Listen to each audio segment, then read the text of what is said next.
கௌதம் சீரியல்ல இப்போ ஒரு அதிரடியான எபிசோட் வந்திருக்குன்னே சொல்லலாம். மிஸ் பண்ணாம ஃபுல்லோடையும் கேளுங்க. அதுக்கு முன்னாடி இந்த வீடியோ பிடிச்சிருந்துச்சுன்னா லைக் பண்ணி பாருங்க. ரொம்ப பிடிச்சிருந்துச்சுன்னா சேனலுக்கு வந்து சப்ஸ்கிரைப் பண்ணி கண்டினியூஸா ஆதரவு வந்து தாங்க. மதுமிதா வந்து கௌதம் கிட்ட வந்து பேசுகிறாங்க. ஏங்க தப்பு நடந்துருச்சு மன்னிச்சிடுங்க. இந்த மோதிரத்தை நீங்கள் வச்சுக்கோங்க அப்படின்னு சொல்லி கேட்கும்போது நான் கொடுத்துட்டு வாங்கிக்கிறேன்னு சொல்லிட்டு அவங்க மாட்டும் கௌதம் வேகமாக வீட்டுக்கு வந்து போகிறாங்க. ஆமாம் இன்னும்மா ஒட்டு கேட்குறத விட மாட்டேங்கிற. ஏய் நீங்கள் 2 பேரும் தானே பேசிகிட்டு இருக்கீங்க. நான் கேட்கலாம் ஒன்றும் தப்பு இல்லை. அது சரி அது சரி. கௌதம் பழனிசாமி என்ன சொன்னார்? உன்னோட வருங்கால கணவர்.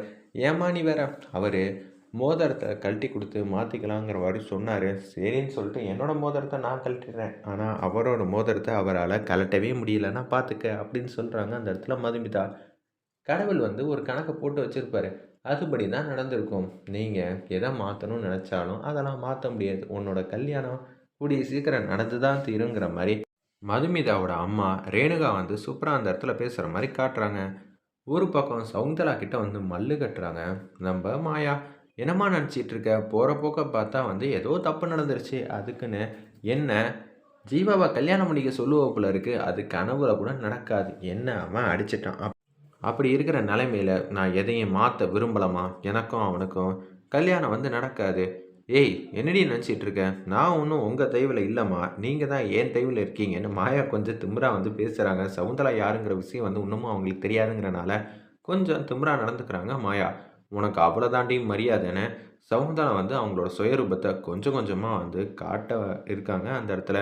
இது தெரியாமல் மாயா வந்து மல்லு கட்டுறாங்க. நான் இந்த வீட்டை விட்டு போகணும் அவ்வளோதானே. ஏய் சொத்தில் உனக்கு சல்லி பிசா கிடைக்காத அளவு நான் பண்ணிடுவேண்டி அவ்வளோதான் சொல்லுவேன். கோடிக்கணக்கான ரூபா சொத்து திட்டத்திட்ட 1000 கோடிக்கு மேலே இருக்குது. பார்த்து பேசு அப்படின்னு சொல்கிறாங்க அந்த இடத்துல. என்னம்மா எனக்குன்னு ஒரு ஐடென்டிட்டி இருக்குது. அதை இழக்க நான் விரும்பலை. நான் வெளியில் போனாலே நான் லட்சக்கணக்கில் நான் சம்பாதிப்பேன்.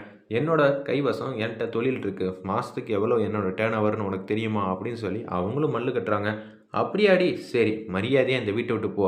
இந்த வீட்டை விட்டு போ. உனக்கும் இந்த குடும்பத்துக்கு எந்த சம்மந்தமும் இல்லை. உன்னோட கார்டு எல்லாத்தையும் வந்து நான் போக வச்சுருவேன். அதுலேருந்து 10 பைசா கூட உன்னால் பணத்தை எடுக்க முடியாது. என்னம்மா பயமுறுத்தி பார்க்குறியா? நான் யார் தெரியுமா? கௌதமோட தங்கச்சி. என்னோட வேல்யூ என்னன்னு தெரியுமா? அண்ணன் பேரில் வந்து எவ்வளோ சொத்து இருந்தாலும் நான் கேட்டால் அடுத்த நொடியே வந்து தந்துடுவாங்க. அப்படியா?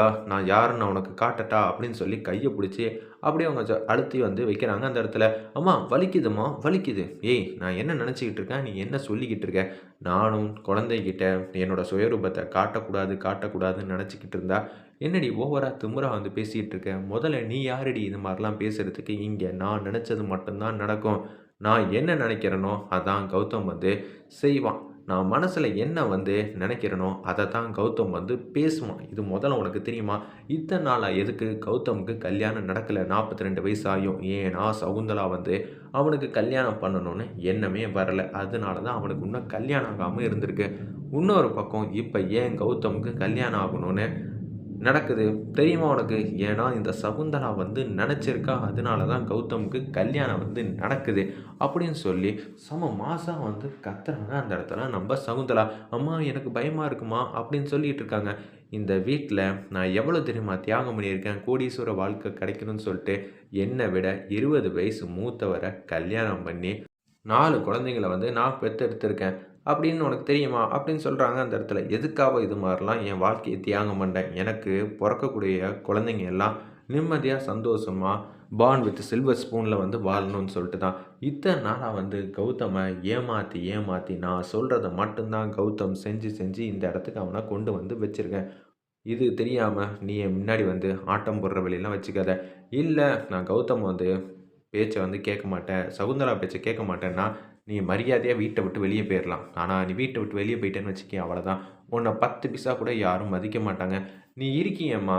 நீ ஒரு தொழில் நடத்துகிறேன்னு சொல்லி பேசிக்கிட்டு இருக்கல்ல, அது கௌதம் பேரில் தான் இருக்குது. அடுத்த நொடியே வந்து அதை நான் இன்னொருத்தவங்கள்ட்ட விற்றுருவோம். விற்றுட்டா நீ சைஃபர் ஆகிடுவ. பார்த்து பேசு அப்படின்னு சொன்னேன். அம்மா அப்படிலாம் எதுவும் பண்ணிடாதீங்கம்மா அப்படின்னு சொல்லி ஃபீல் பண்ண ஆரம்பிச்சிடுறாங்க. ஏம்மா இப்படியெல்லாம் பேசுகிறீங்க? என்னோடய முகத்தையே நான் இன்னும் உனக்கு சரியாக காட்டலை. காட்ட விரும்பிடாத அதுக்கப்புறம் மோசமாயிடும் அப்படின்னு சொல்லும்போது சரிம்மா, அதுக்குன்னு ஜீவாவெல்லாம் என்னால கல்யாணம் பண்ணிக்க முடியாது. வேணும்னா வந்து வெள்ள கலர் கோட்ட வந்து போட்டிருக்கிறவர பார்த்துட்டு வந்துடுறேன் அப்படின்னு சொன்னோனே, தப்புக்கு மேல தப்பு பண்றியா? உன்ன அடிச்சேனா பாருன்னு சொல்லி அந்த இடத்துல அடிக்கிறதுக்காக கை ஓங்குனோனே, அப்படியே வந்து அரண்டுட்டாங்க அந்த இடத்துல. நம்ம மாயா உடனே வந்து சரிம்மா நீங்க சொன்னதுக்கெல்லாம் சரி சரிங்கிற மாரி அந்த இடத்துல சொல்றாங்க. உடனே வந்து வேக வேகமா ரூம விட்டு வெளிய வராங்க சகுந்தலா. கௌதம் வந்து மாசா வந்து என்ட்ரி வந்து குடுக்குறாங்க. "என்னம்மா ஆச்சு? ஃபோன் பண்ணீங்களேம்மா! வர சொன்னீங்களே!" அப்படின்னு சொல்லும்போது, ஒரு பக்கம் காலேஜ்ல வந்து ட்ராப் பண்றாங்க. நம்ப ரேணுகா வந்து அவங்க பொண்ண, மதுமிதாவ. அப்படியே வந்து ஸ்டூடண்ட்டுக்குலாம் வந்து கிளாஸ் வந்து எடுக்கிற மாரி காட்டுறாங்க. "மேடம், உங்க என்கேஜ்மென்ட் ரிங் வந்து ரொம்ப சூப்பரா இருக்கு. ரொம்பவே காஸ்ட்லியா இருக்குமே! எத்தன லட்சம்னே தெரியலையே!" அப்படின்னு சொல்றாங்க. ஆமாமா, சில பணக்காரங்கலாம் வந்து சின்னதா தான் வந்து வச்சிருப்பாங்க மோதிரத்தெல்லாம். அதெல்லாம் பார்த்தா கோடியில கூட இருக்கும். அவரோட ஆசை மனைவிக்கு கோடியில தான் மோதிரத்த வாங்கி குடுத்துருப்பாரு அப்படின்னு சொல்லி பேசிக்கிட்டு இருக்காங்க அந்த இடத்துல. நம்ப ஸ்டூடண்ட் எல்லாரும் வந்து மதுமிதாட்ட, "ஆல்ரெடி இருக்கிற போர்ஷனயே வந்து கம்ப்ளீட் பண்ண முடியலையாம். இதில என்னோட சொந்த கதை வேற உங்களுக்கு தெரிஞ்சுக்கணுமா? மேடம், உங்க 2 பேர்ல யார் மேடம் வந்து காதல வந்து ப்ரப்போஸ் பண்ணது? எங்களுக்கு தெரிஞ்சே ஆவணும். எங்களுக்கு ட்ரீட் வேணும்." அப்படின்னு சொல்லி வம்படியா வந்து கேட்டோனே, கிளாஸும் வேணாம், ஒண்ணும் வேணான்னு சொல்லிட்டு நம்ம மதுமிதா மாட்டுக்கு கோச்சிட்டு வந்து போறாங்க. ஒரு பக்கம் நம்ப கௌதம் வந்து கேட்குறாங்க. மாயா வந்து தயங்கிக்கிட்டே வந்து பேசுறாங்க அந்த இடத்துல. "உன் தங்கச்சி தானே, எந்த நேரத்தில என்ன முடிவு எடுப்பான்னு அவளுக்கே தெரியாது. நான் தான் உன்ட்ட எத்தனையோ வாட்டி சொன்னேன், எதுவும் பண்ணாத பண்ணாதன்னு. அம்மா நீங்களாவது சொல்லுங்க. நான் சொன்னா சரி வராதுப்பா. உன் தங்கச்சி தான் இதெல்லாம் சொல்லணுங்கிற" மாரி அந்த இடத்துல வந்து நம்ப சகுந்தலா வந்து பேசுறாங்க. "என்னம்மா சொல்றீங்க? ஏய் பேசுடி! இவ்வளோ நேரம் என்கிட்ட பேசுனல்ல, அத அப்படியே பேசு. ஏதாவது மாத்தி கீத்தி பேசுன, இந்த சகுந்தலாவோட உண்மையான முகத்த நீ பார்க்க வேண்டியிருக்குங்கிற" மாரி கஞ்சாடையிலேயே வந்து சொன்னோனே, "என்னம்மா கோவப்பட்டு பேசுற மாரி தெரியுது? மாயா என் பொண்ணும்மா. நான் அவள தங்கச்சியா பார்க்கல, என் பொண்ணா தான் பார்க்குறேன். அதனால தான் கௌதம் இவளுக்கு கோவம் வர வர அதிகமாகிட்டே வருது. அத கேட்கவும் நீயும் விட மாட்டேங்கிறல்ல" அப்படின்னு சொல்லி சகுந்தலா வந்து பேசினோனே, "இவளுக்கு ஜீவாவ வந்து கல்யாணம் பண்ணிக்கணுமா?" "என்னம்மா நினச்சுக்கிட்டு இருக்க? ஜீவாவ கல்யாணம் பண்ணிக்கணுமா? அவன் உன்ன கன்னத்திலே வந்து அறைஞ்சிட்டாம்மா. அப்படி இருக்கும்போது, நான் எப்படி திருப்பி வந்து சம்மந்தத்த வந்து பேச முடியும்? வீட்டுக்கு போயிட்டு அவன அசிங்கப்படுத்திட்டேன், அவமரியாதைப்படுத்திட்டேன். இதெல்லாம் செட் ஆகாது. நான் சொன்னா எங்கப்பா யாரும் கேட்குறீங்க?" அப்படின்னு சொல்லும்போது, "அங்க என்ன நடந்துச்சுன்னு அத கேட்க மாட்டியா? உன் தங்கச்சி சொன்னால்ல அன்னைக்கு, என்ன அடிச்சுட்டான்னு. ஜீவா எதுக்கு அடிச்சான்னு கேளு. தப்பெல்லாம் என் மேல தான்னு சொல்லி நடந்தது, நடக்காதது எல்லாத்தையும் சொல்றாங்க அந்த இடத்துல மாயா. அச்சச்சோ! அப்ப நான் ஜீவா மேல தப்பு இல்லன்னு அவன் ஆரம்பத்துலேருந்து சொல்லிட்டு தான் இருந்தான். தேவையில்லாம நம்ப பேசி கத்துனனால, அவங்க அப்பா வேற ஜீவாவ வந்து அடிச்சுட்டாங்க. இப்ப என்ன சொல்றது மாயா? ஏன் மாயா இப்படி பண்ணிக்கிட்டு இருக்க?" அப்படின்னு சொல்றாங்க. "உன் ஆசை தங்கச்சி எது கேட்டாலும் நீ தான் வந்து வாங்கி குடுத்துருவ. செல்லமா வந்து வளர்த்தல்ல. அதனால நம்ப இதுவும் பண்ணணும், இன்னமும் பண்ணணும்." "அம்மா சும்மானே இருங்கம்மா. மாயாவ எதுவும் பேசாதீங்க. மாயா உண்மையிலேயே ஆசைப்பட்டா, இந்த கல்யாணம் வந்து நான் நடத்தி வைப்பேன். எந்த பிரச்சனையா இருந்தாலும் பரவால்ல.